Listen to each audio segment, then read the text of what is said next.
Nabil Simela dari kelas 10 LPB 2 akan menyelesaikan tugas remedial ASTS Pendidikan Jasmani, Olahraga dan Kesehatan. Bab 1 yaitu lari jarak pendek. Lari jarak pendek disebut juga sprint, sehingga pelari jarak pendek sering disebut sebagai sprinter. Nomor lari jarak pendek atau sprint biasanya menempuh jarak 100 meter, 200 meter, dan 400 meter.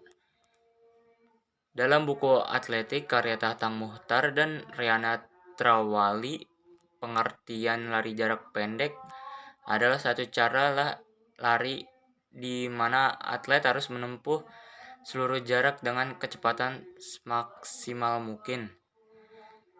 Yudi Hendrayana dalam buku Bermain Atletik menjelaskan lari jarak pendek adalah kegiatan berlari dengan kecepatan tinggi atau lari secepat-cepatnya dari satu tempat ke tempat lain.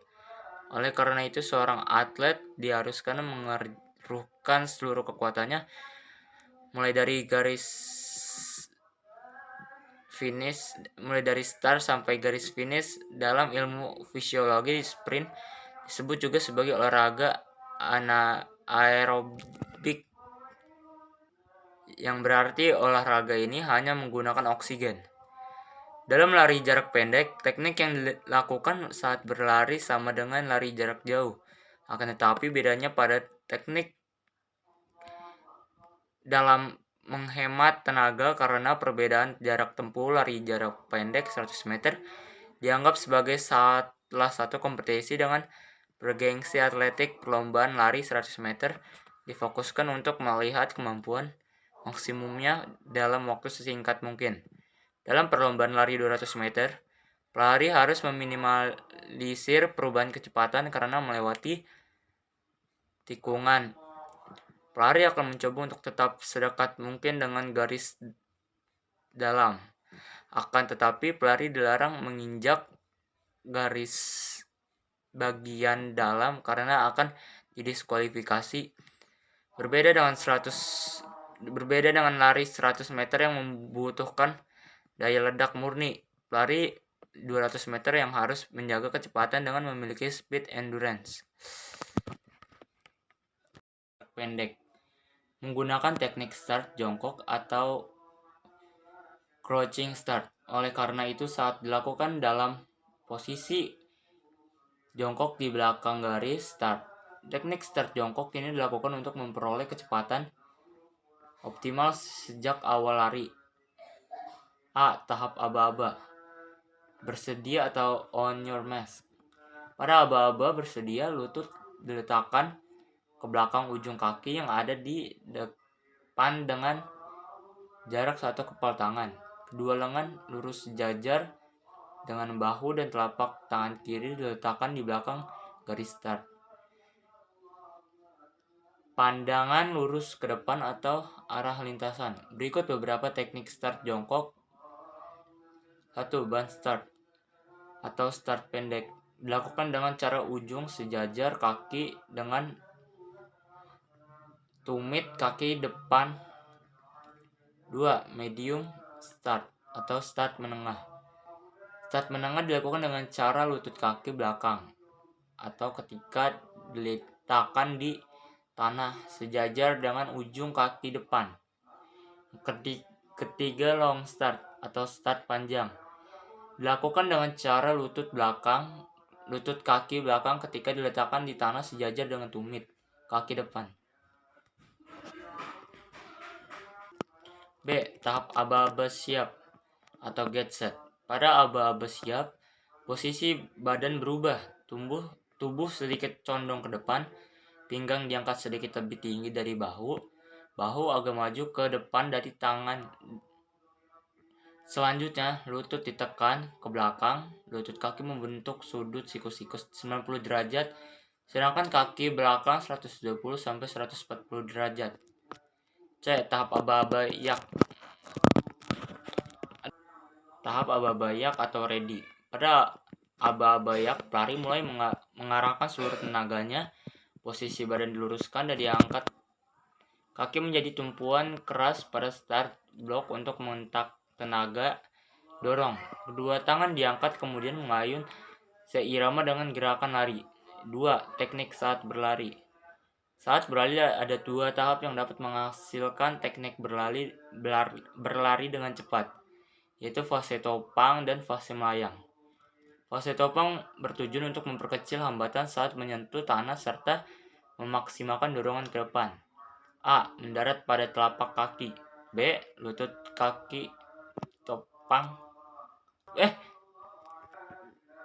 Lutut kaki topang bengkok harus minimal saat amortisasi. Kaki ayun adalah dipercepat. C. Paha kaki ayun naik dengan cepat ke suatu posisi horizontal, sementara itu fase layang bertujuan untuk memaksimalkan dorongan ke depan untuk mempersiapkan sesuatu penempatan kaki yang efektif saat menyentuh tanah. Berikut tekniknya. Teknik yang pertama, A. Lutut kaki ayun bergerak ke depan dan ke atas untuk meneruskan dorongan dan menambah panjang langkah. Yang kedua, B, lutut kaki topang bengkok dalam fase pemulihan, ayunan dengan aktif tapi rileks. Yang C, kaki topang bergerak ke belakang. Yang ketiga, teknik memasuki garis finish. Seorang pelari dikatakan telah berhasil masuk finish ketika bagian-bagian tubuhnya seperti kepala, leher, dan kaki berada dalam bidang vertikal dari sisi terdekat garis finish. Garis finish dapat dilakukan dengan 3 cara berikut. A. Lari terus tanpa mengubah sikap, kemudian berhenti kira-kira 5 meter setelah melewati garis finish. B. Dada dicondongkan ke depan dan kedua tangan diayunkan ke belakang. C. Dada diputar dengan mengayunkan tangan ke depan atas sehingga bahu sebelah kanan atau kiri maju ke depan. Pada bab 2 yaitu materi baling-baling atau cartwheel. Baling-baling atau cartwheel atau disebut juga meroda merupakan salah satu gerakan dalam senam ketangkasan. Gerakan baling-baling adalah memutar tubuh dari arah samping tumpuan. Gerakan baling-baling terletak di bagian kaki serta tangan. Dalam gerakan baling-baling, kemampuan untuk melakukan gerakan berdiri dengan tangan atau handstand sangat diperlukan. Gerakan baling-baling termasuk senam lantai tanpa alat. Berikut langkah-langkah gerakan baling-baling. 1. Badan berdiri tegak dan posisi menyamping. 2. Gerakan kaki baling-baling yang benar dapat dilakukan dengan kedua kaki dibuka sedikit lebar dengan posisi tangan direntang ke atas membentuk huruf V. Yang ketiga, arahkan pandangan fokus ke depan. Letakkan telapak tangan kiri di atas matras atau lantai dengan posisi tangan lurus ke atas. Yang kelima, kaki kanan diayunkan ke atas dengan kaki kiri menjadi tolakan. Posisi kedua kaki terbuka dan sedikit seimbang. 6. Letakkan kaki kanan di samping tangan kanan, sedangkan tangan kiri terangkat. Lakukan langkah ini bersamaan dengan meletakkan kaki kiri di samping kaki kanan. Manfaat gerakan baling-baling untuk kesehatan dan kebugaran tubuh, yaitu 1. Menjaga keseimbangan tubuh, yang kedua menguatkan tulang, yang ketiga mengencangkan otot. Gerakan baling-baling menggunakan kedua telapak tangan yang dijadikan sebagai tumpuan. Akan tetapi kaki juga menjadi bagian penting dalam menjadi tumpuannya. Ada 3 teknik penting dalam pelaksanaannya, yaitu awalan, saat gerakan, dan pendaratan. Ketiga komponen tersebut perlu dipahami agar pelaksanaan gerakan baling-baling tetap terlaksana dengan aman. Keterampilan yang harus dikuasai sebelum melakukan gerakan baling-baling adalah kemampuan handstand. Gerakan handstand adalah sikap terbalik dengan bertumpu pada kedua tangan dan kepala, sedangkan kaki berada di atas. Hal ini menuntut keseimbangan dan kekuatan lengan yang maksimal. Sekian dari saya, terima kasih. Wassalamualaikum warahmatullahi wabarakatuh.